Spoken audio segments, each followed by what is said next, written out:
Ulrich Brueckner, who joins me in the studio. He's a professor of European Studies at Stanford University in Berlin. Welcome to you, Ulrich. I just want to start with the EU Council statement from earlier in the year. It said the European Council deplores all loss of civilian life. It notes with utmost concern the unacceptable number of civilian casualties, especially children, as well as the catastrophic levels of hunger and imminent risk of famine. So a statement like this coming from EU leaders says we are completely against this, but what has it done about it? Well, the EU defines itself as a value-based organization. So if something happens right in front in the neighborhood, in German it's called not Middle East, but Near East, you have to respond. So the least one can expect is to openly name what's happening on the ground. On the other hand, the EU is not a state.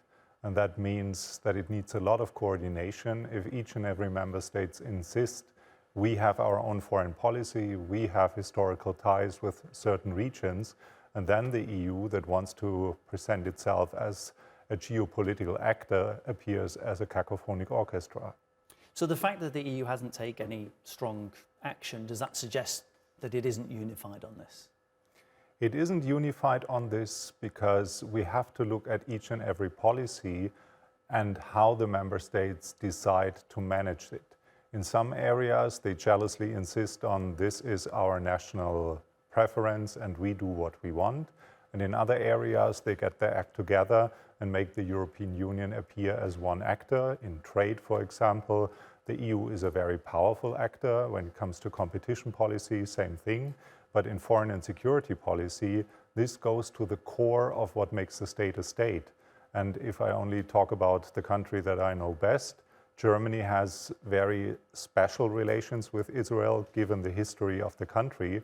And they even claim that it's the raison d'être of German foreign policy to guarantee the existence and the security of the State of Israel, which puts Germany in a very complicated position.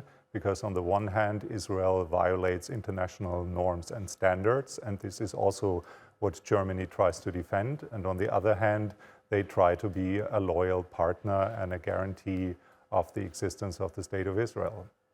When you have members like Spain and Ireland coming out this year and recognizing a Palestinian state and calling for sanctions against Israel, it obviously puts it at loggerheads with other members of the EU. I mean, does that create a lot of tension within the group? Absolutely.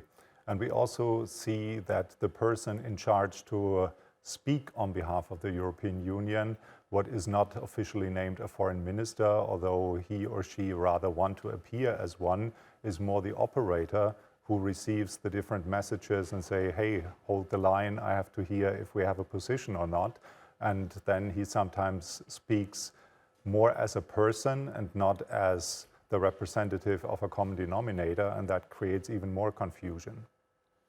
And just very quickly, is this one of the problems we see with major political unions like the EU and also with the UN? We have so many member states and everyone's pushing in different directions. In the end, nothing really gets achieved in terms of trying to take action.